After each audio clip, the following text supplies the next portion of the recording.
Escucha lo que está diciendo. El alma de Cristo. Una oración que tiene 700 años. Que los santos más grandes de la historia de la Iglesia, Ignacio de Loyola, Teresa de Ávila, Francisco Javier, rezaban después de cada comunión como si les fuera la vida en ello. Tu abuela la sabía de memoria, la había aprendido de su madre, que la había aprendido de la suya. Hoy, si entras en cualquier parroquia de España o de México o de Argentina y preguntas al primer feligrés que salga de misa si conoce el alma de Cristo, la mayoría no sabrá de qué le estás hablando. Esta oración no fue prohibida, no hubo un decreto que la suprimiera, simplemente dejó de enseñarse y en 2 generaciones desapareció de casi todas las bocas. Lo mismo ocurrió con otras 24 oraciones que tu abuela rezaba cada noche. Oraciones que tienen siglos de historia, que santos y mártires pronunciaron en sus últimos momentos, que generaciones enteras aprendieron antes de saber leer. Algunas las reconocerás, otras te sonarán lejanas y alguna, al menos una, te va a detener en seco, porque vas a saber, sin que nadie te lo explique, que algo importante se fue con ella. Suscríbete, porque lo que estás a punto de escuchar no es historia, es la voz de tu familia. Jean-François Millet lo pintó en 1859. 2 campesinos en un campo al atardecer, cabezas inclinadas, herramientas en el suelo, en silencio. En la distancia, las campanas de la iglesia del pueblo. El cuadro se llama El Ángelus. Durante siglos, 3 veces al día, al amanecer, al mediodía, al caer la tarde, las campanas sonaban en cada pueblo del mundo católico. Y todo se detenía. En los campos, en las cocinas, en los talleres, en las calles, todo. La oración duraba 2 minutos, no más. El ángel del Señor anunció a María, y ella concibió por obra del Espíritu Santo. Dios te salve, María. 3 Ave Marías, 3 versículos, una oración final. La encarnación de Cristo recordada 3 veces al día, cada día del año, por pueblos enteros al mismo tiempo. Las campanas todavía existen, pero ya nadie se detiene. El Ángelus sobrevive en los monasterios y en algunos hogares donde alguien lo recuperó intencionalmente. En la vida ordinaria de los fieles desapareció sin que nadie lo prohibiera. Solo dejó de enseñarse, y lo que no se enseña no se aprende. Ya la escuchaste al principio, pero merece su lugar completo en esta lista. El alma de Cristo, autor desconocido, siglo XIV, probablemente. San Ignacio de Loyola la puso al principio de sus ejercicios espirituales. Se rezaba justo después de recibir la comunión, mientras el cuerpo de Cristo todavía estaba en los labios. 7 peticiones, cada una más audaz que la anterior. No es una oración educada, es una oración hambrienta. Inébriame con tu sangre, embriagarme con tu sangre, escóndeme dentro de tus llagas, no me dejes apartar de ti. En la hora de mi muerte llámame y mándame venir a ti. Hoy, después de la comunión, la mayoría de los fieles vuelven al banco, se arrodillan 30 segundos y se incorporan. La urgencia de esta oración, el hambre que expresa, se ha perdido casi por completo. La salve existe todavía, se reza. Lo que se ha perdido es algo más específico y más importante. La salve cantada en comunidad cada sábado en cada parroquia, al caer la tarde. El sábado era el día de la Virgen y terminaba en los pueblos donde la fe todavía vivía en la calle, con toda la comunidad reunida cantando la salve, no en latín necesariamente, también en las lenguas romances, en versiones regionales que cada lugar había desarrollado durante siglos. Dios te salve, Reina y Madre de Misericordia, vida, dulzura y esperanza nuestra. A ti clamamos los desterrados hijos de Eva, A ti suspiramos, gimiendo y llorando en este valle de lágrimas, en este valle de lágrimas. Tu abuela sabía lo que era un valle de lágrimas. Había enterrado hijos, quizá. Había visto guerras. Había conocido la enfermedad real, la que no tiene hospital cerca. Cuando cantaba estas palabras, no era metáfora, era descripción. La salve cantada comunitariamente los sábados ha desaparecido de casi todas las parroquias. La salve rezada sigue, pero cantar juntos algo es distinto de rezarlo en silencio.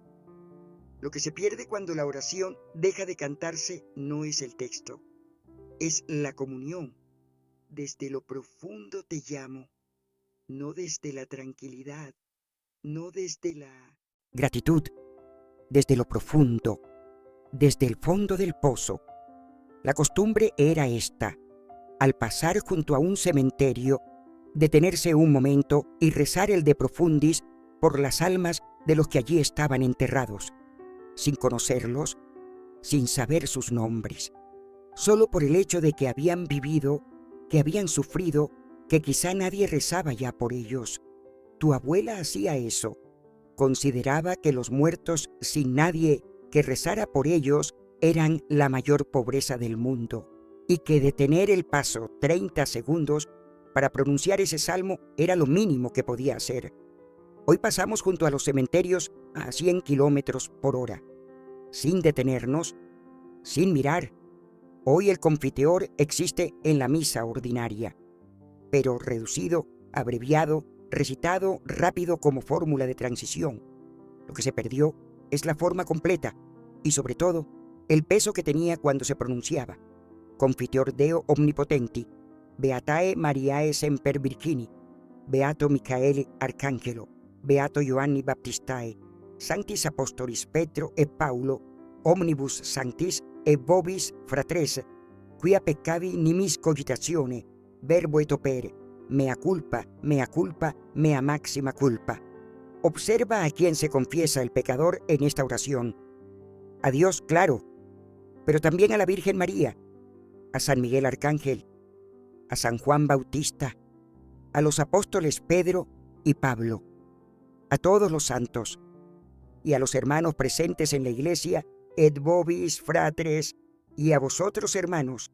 El pecado no es solo una ruptura con Dios, es una ruptura con toda la comunidad de los santos y con los hermanos vivos.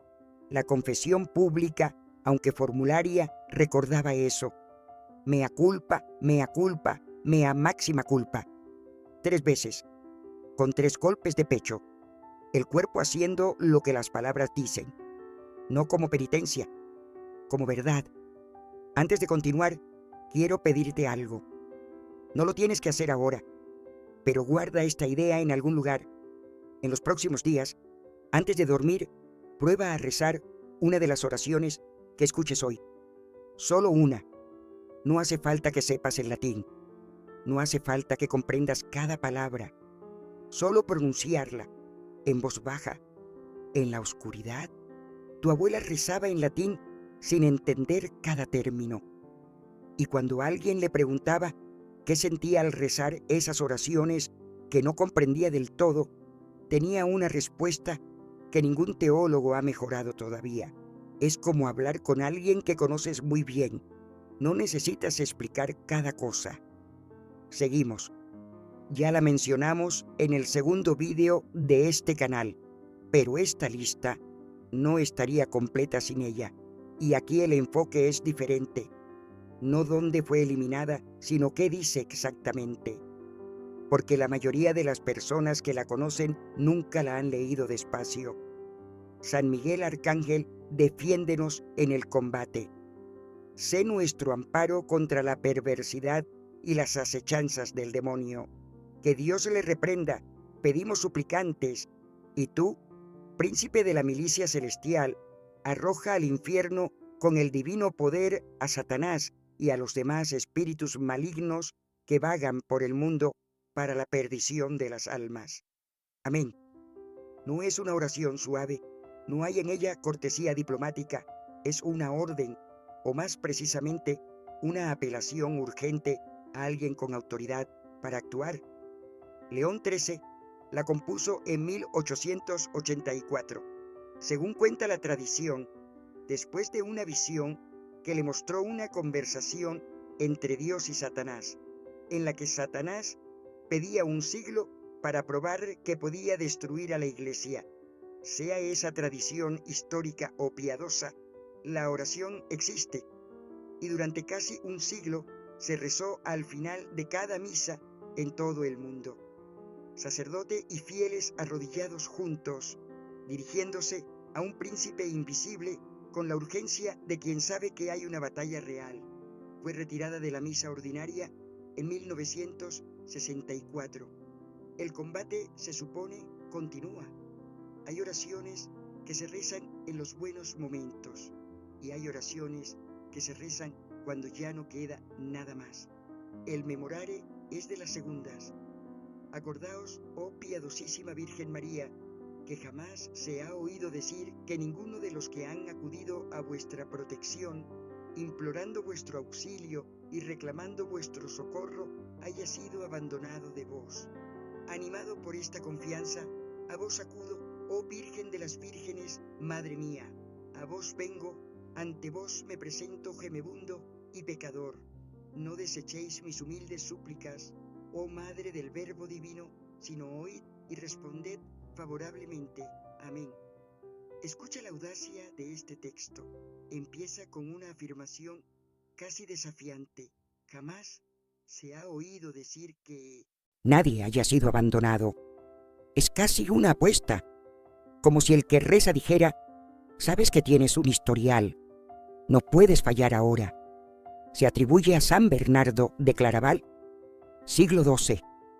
Durante 8 siglos fue la oración de los casos perdidos, de las enfermedades que los médicos no podían curar, de los hijos que no volvían, de los matrimonios que se rompían, de las cosechas que fallaban. Tu abuela la rezaba, probablemente en los peores momentos de su vida, cuando no le quedaba otra cosa, y probablemente nunca te lo contó antes de un concilio, antes de una elección papal, antes de una ordenación sacerdotal, antes de un matrimonio, antes de cualquier decisión que importara de verdad. El Veni Creator Spiritus, ven Espíritu Creador, es el himno que la Iglesia ha cantado antes de sus momentos más solemnes durante más de 1000 años. Se atribuye a Rabano Mauro, siglo IX. Veni Creator Spiritus, mentes tuorum visita, imple superna gratia, quae tu creasti pectora. Ven, Espíritu Creador, visita las almas de los tuyos, llena de tu gracia celestial los corazones que tú creaste. Lo que esta oración expresa es algo que hemos perdido casi por completo: la costumbre de pedir al Espíritu Santo que intervenga antes de actuar, no después, cuando todo salió mal, antes, cuando todavía hay tiempo de ser guiado. Las familias de nuestros abuelos lo cantaban antes de las decisiones grandes. Los jóvenes que iban a casarse la noche antes de la boda. Los hijos que partían a un largo viaje. El padre que tomaba una decisión que afectaría a toda la familia. Hoy tomamos las decisiones importantes con nuestros propios recursos.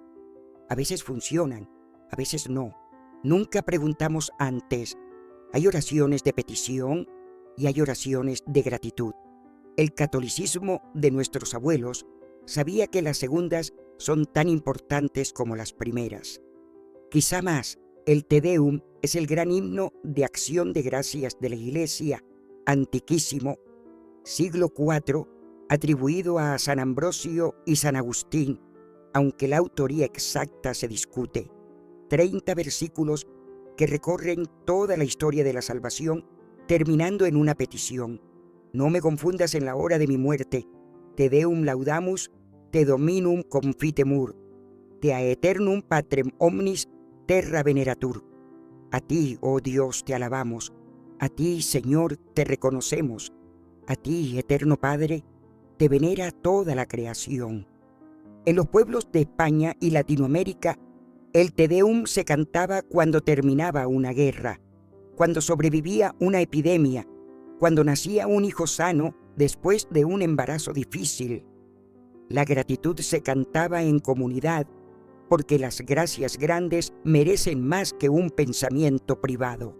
Hoy, cuando algo bueno ocurre, ponemos una historia en Instagram. La estructura de la gratitud que nuestros abuelos tenían no tenía equivalente digital. Nadie firmó una orden que dijera: suprimid el alma de Cristo, eliminad el memorare, dejad de enseñar el Te Deum. Lo que ocurrió fue más silencioso y más profundo que eso. En los años que siguieron al Concilio Vaticano II, la catequesis se renovó. Los libros de oraciones se modernizaron. Las oraciones que no estaban en el nuevo misal ordinario, que habían sobrevivido siglos en los devocionarios privados, en las novenas, en los libros de horas familiares, simplemente dejaron de mencionarse. No porque alguien las prohibiera, porque dejaron de estar en los libros que se distribuían, y lo que no está en los libros que se distribuyen no llega a las nuevas generaciones. Una generación de curas que no las conocía no podía enseñarlas. Una generación de madres que no las había aprendido no podía transmitirlas.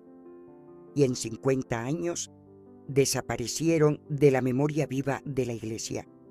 Pero están en los libros. Todavía están en los libros. Y mientras estén en los libros, pueden volver. María acaba de recibir la noticia que cambia el mundo para siempre. Y su respuesta, no el susto, no la duda, sino lo que dice después, cuando ya ha dicho sí, es este cántico: Magnificat anima mea Dominum, barra et exultavit spiritus meus in Deo salutari meo.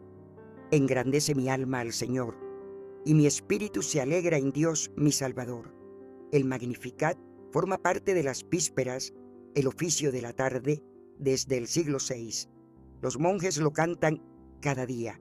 Las familias que seguían el ritmo litúrgico en casa lo rezaban los domingos y las fiestas grandes.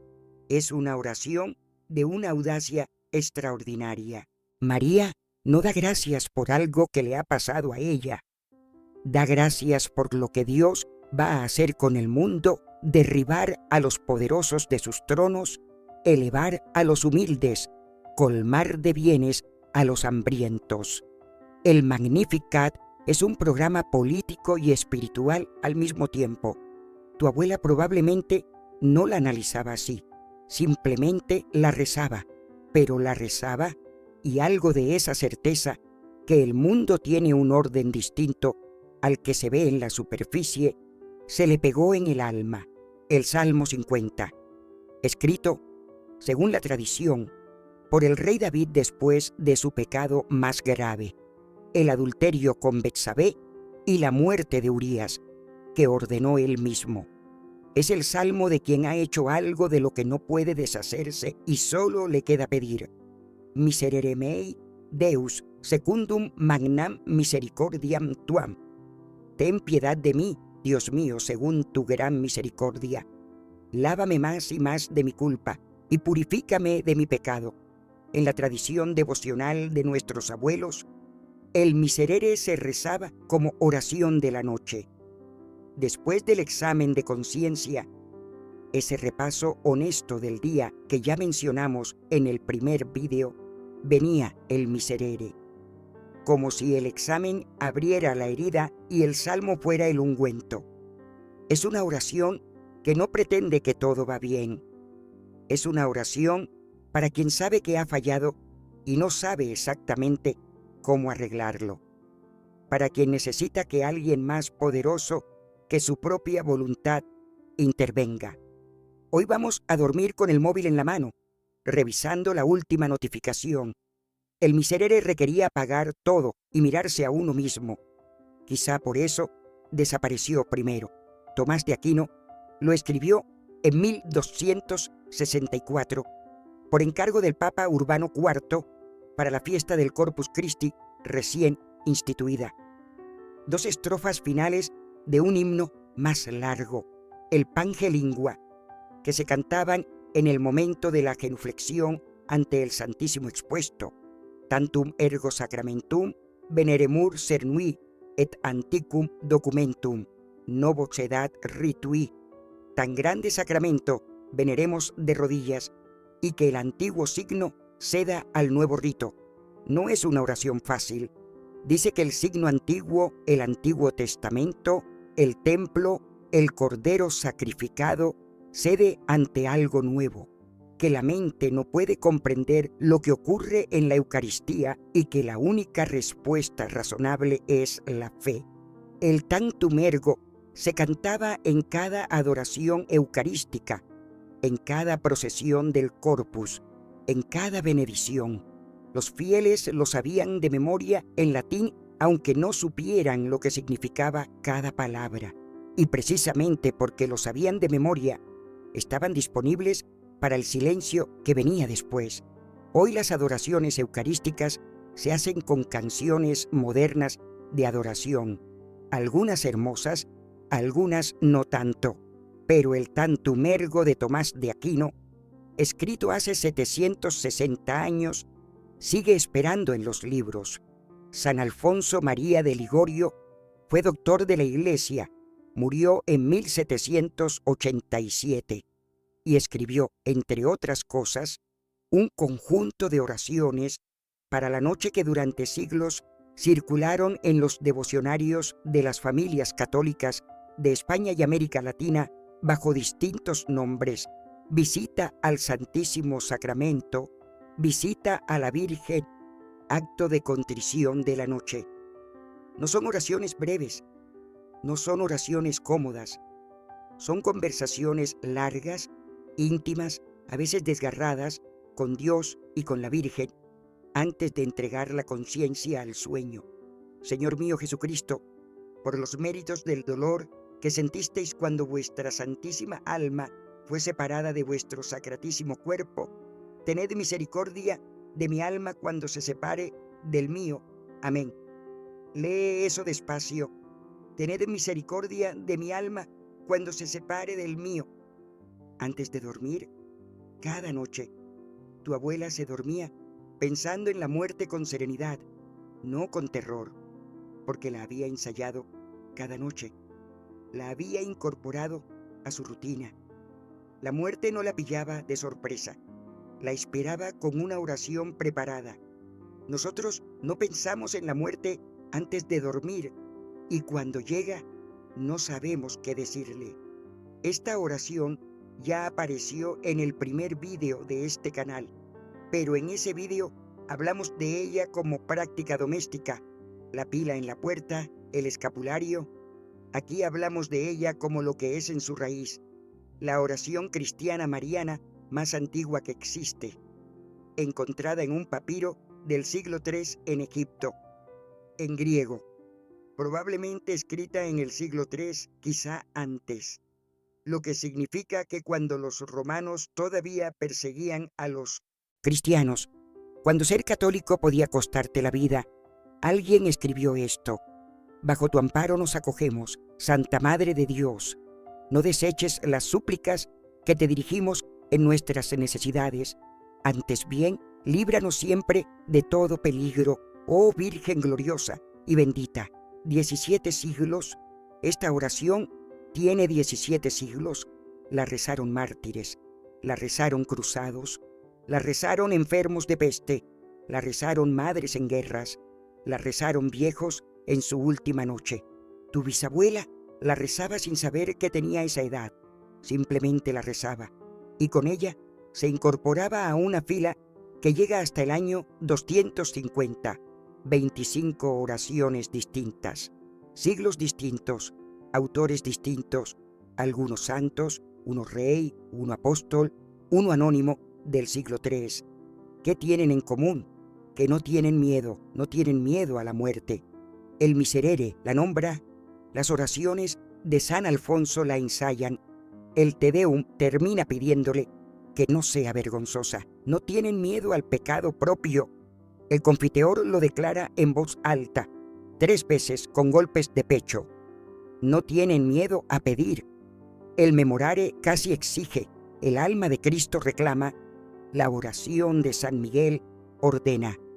La oración de nuestros abuelos no era oración de personas seguras, era oración de personas que sabían que necesitaban ayuda y que no tenían vergüenza de pedirla en voz alta, con palabras antiguas, ante otros que también la necesitaban. Esa valentía de rezar, no la devoción decorativa, sino la oración que dice las cosas de verdad, es quizá lo que más se ha perdido. No estamos diciendo que rezar el Padre Nuestro en latín sea mejor que rezarlo en español. No es eso. Estamos diciendo que había algo en tener una lengua sagrada compartida, una lengua que no cambia, que no tiene inflación semántica, que no envejece ni se pone de moda, que la tradición oral en español no puede replicar del todo. Pater noster, que es in caelis, sanctificetur nomen tuum. Adveniat regnum tuum. Fiat voluntas tua, sicut in caelo et in terra. Los niños de la generación de tu abuela aprendían el Pater noster en latín antes que en su lengua materna.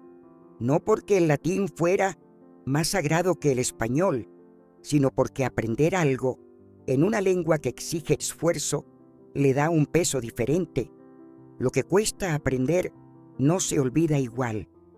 Cuando tu abuela rezaba Pater Noster en sus últimos años, con la memoria fallando en otras cosas, ese texto en latín estaba todavía intacto, grabado en una parte del cerebro donde la edad no llega con la misma facilidad. Hay algo en eso que la neurología todavía está intentando entender. Kyrie eleison, Christe eleison. Después, 75 invocaciones a la Virgen María, cada una un nombre distinto, cada uno una faceta de un misterio que ningún nombre solo puede contener. Santa María, ora pro nobis. Sancta Dei Genitrix, ora pro nobis. Refugio de los pecadores, ora pro nobis. Consoladora de los afligidos, ora pro nobis. Auxilio de los cristianos, ora pro nobis. 75 títulos. Rosa mística, Torre de David, Torre de marfil, Casa de oro, Arca de la Alianza, Puerta del cielo, Estrella de la mañana, Salud de los enfermos, Refugio de los pecadores, Consoladora de los afligidos. Tu abuela sabía estas letanías de memoria, no las analizaba, no necesitaba analizarlas. Sabía que cuando estaba enferma había un título, cuando había pecado había otro, cuando tenía miedo había uno más. Tenía 75 maneras de llegar a la misma puerta según lo que llevara en las manos. Hoy las letanías lauretanas se rezan raramente fuera de mayo y del rosario solemne. Generaciones de católicos no las conocen. No era solo colgar una imagen, era un acto formal de consagración, una oración específica, generalmente pronunciada por el padre de familia en voz alta, con toda la familia reunida, por la que el hogar era puesto bajo la protección del Sagrado Corazón de Jesús. Se hacía la primera vez que una familia entraba a vivir en una casa nueva, y luego se renovaba cada año el primer viernes de mes o en la fiesta del Sagrado Corazón. Sagrado Corazón de Jesús, a vos consagramos este hogar, reinad en él como Rey y Señor, bendecid a cuantos en él habitamos y a los que vengan a visitarnos, que en esta casa nunca falte la paz que vos dais. Lo que esta oración hacía era declarar la soberanía, decir, esta casa no pertenece solo a los que pagan la hipoteca, hay alguien más que habita aquí. La imagen del Sagrado Corazón presidía el salón de millones de hogares católicos. Hoy la han sustituido los televisores. No es un juicio, es solo una observación sobre qué es lo que preside los salones y qué dice eso sobre lo que se venera. San Ignacio la puso al final de los ejercicios espirituales. Es la oración con la que termina el retiro de 30 días. el momento en que el ejercitante, habiendo visto todo lo que ha visto en un mes de silencio y meditación, hace la ofrenda definitiva. Toma, Señor, y recibe toda mi libertad, mi memoria, mi entendimiento y toda mi voluntad, todo mi haber y mi poseer. Vos me lo disteis, a vos, Señor, lo torno. Todo es vuestro, disponed a toda vuestra voluntad. Dadme vuestro amor y gracia, que ésta me basta. Todo es vuestro, dadme vuestro amor y gracia, que ésta me basta. No pide salud, no pide prosperidad, no pide que las cosas salgan bien, pide amor y gracia, y dice que con eso basta. Tu abuela probablemente no sabía que esta oración era de San Ignacio, pero si era de las que rezaban en serio, conocía alguna versión de esta entrega. El catolicismo vivido, no el decorativo, llegaba siempre de una manera u otra a este punto, a poner todo en otras manos que no son las propias. El acto de contriciones existe todavía, se sigue enseñando, pero hay dos versiones, la larga y la corta, y durante décadas solo se ha transmitido la corta. Lo que se perdió en la versión larga es una precisión teológica que cambia el significado. Señor mío Jesucristo, Dios y hombre verdadero, Creador, Padre y Redentor mío, por ser vos quien sois, bondad infinita, y porque os amo sobre todas las cosas, me pesa de todo corazón haberos ofendido. También me pesa porque podéis castigarme con las penas del infierno. Ayudado de vuestra divina gracia, propongo firmemente nunca más pecaros, confesarme y cumplir la penitencia que me fuere impuesta. Amén. Por ser vos quien sois, bondad infinita, y porque os amo sobre todas las cosas. El arrepentimiento no nace del miedo al castigo, nace del amor. El miedo al castigo viene después, como cosa secundaria, honestamente reconocida. La distinción entre contrición perfecta por amor e imperfecta por miedo es una de las más importantes de la moral católica clásica. La versión larga del acto de contrición la expresa con precisión. La versión corta no.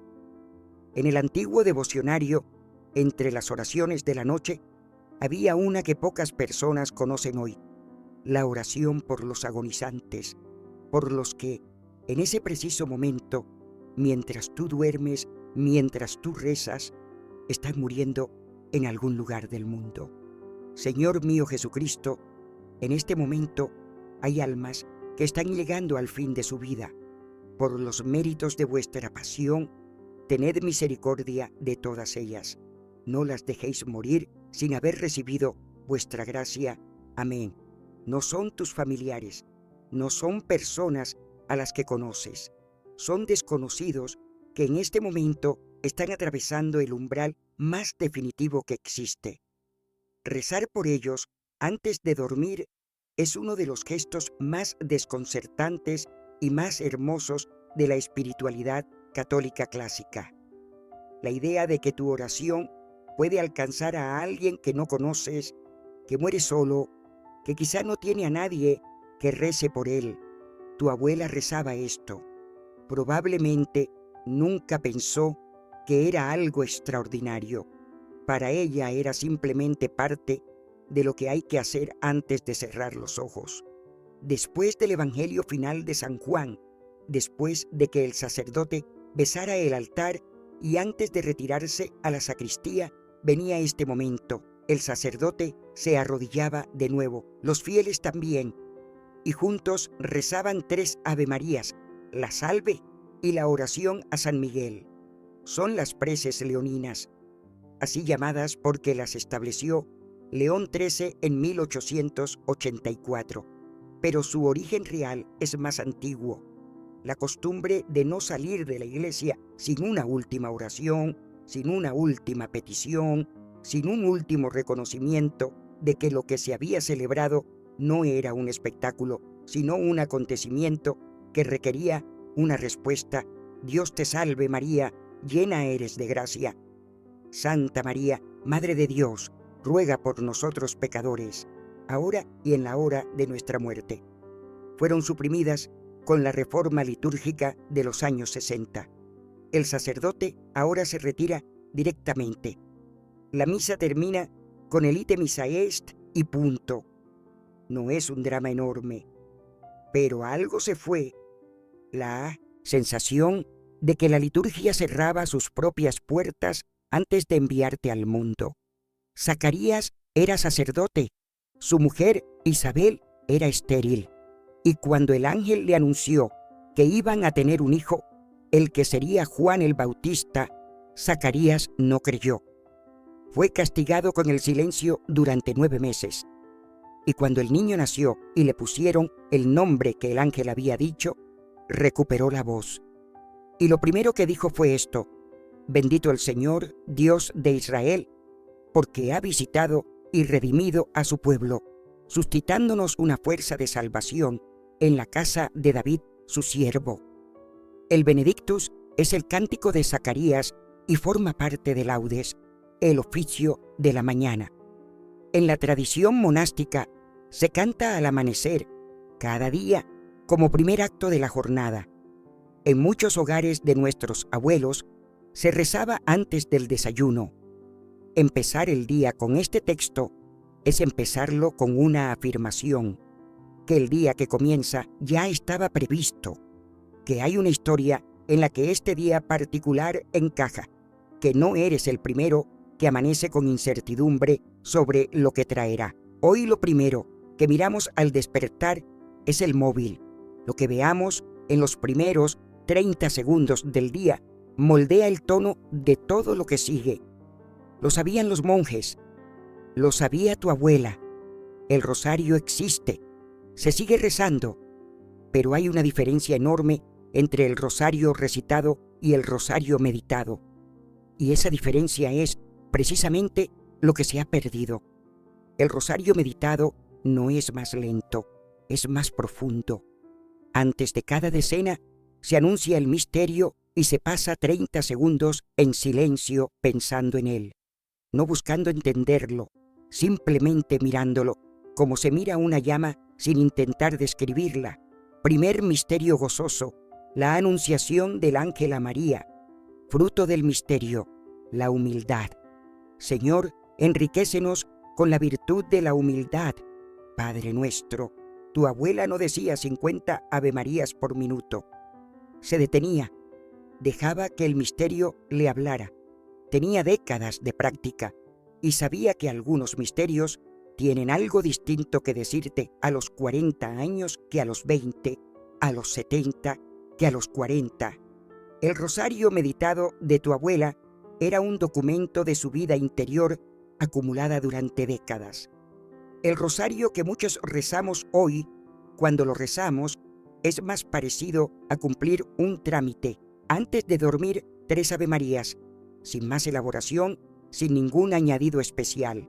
La costumbre era antiquísima y su origen exacto se pierde, pero su práctica era universal en los hogares católicos de España y América Latina.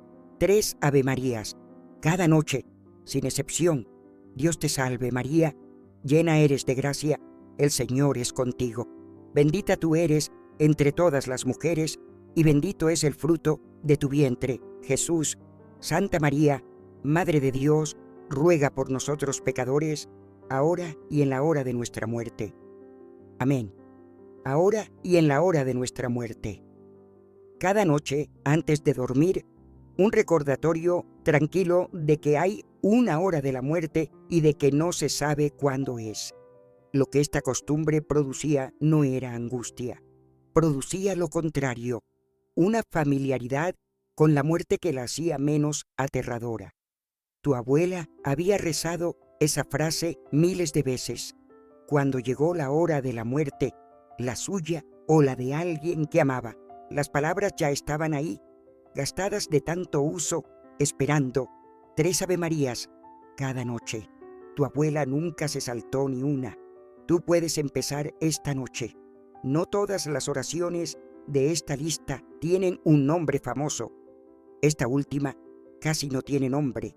Es más bien una costumbre, la de tener preparada ensayada, sabida de memoria, la oración que uno quiere pronunciar en el último momento. Los santos medievales la llamaban la buena muerte y la preparaban como se prepara cualquier cosa importante, con años de anticipación, con práctica. Santa Teresa de Ávila murió diciendo: Señor mío, es hora de caminar, sea muy enhorabuena, cúmplase vuestra voluntad.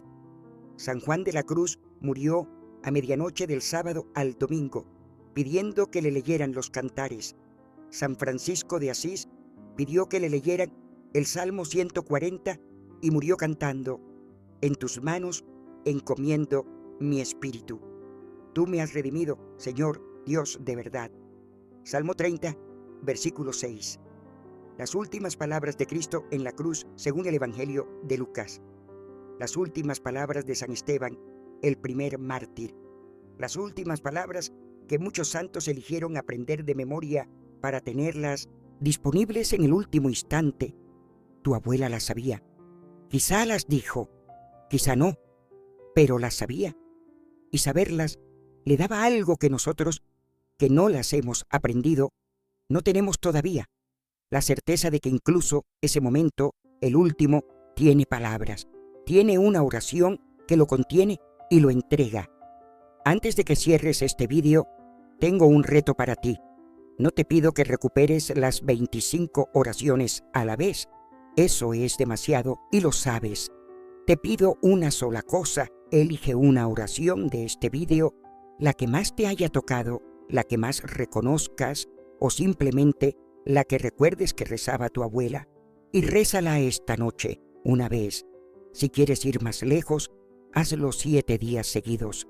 Solo esa oración, cada noche. Sin añadir nada más. Tu abuela tardó décadas en construir su vida de oración. Tú puedes empezar esta noche con una sola frase. Dinos en los comentarios qué oración has elegido y si hay alguna oración de tu familia, algo que tu abuela rezaba y que no aparece aquí, cuéntanosla. Estos vídeos se hacen también con lo que vosotros recordáis.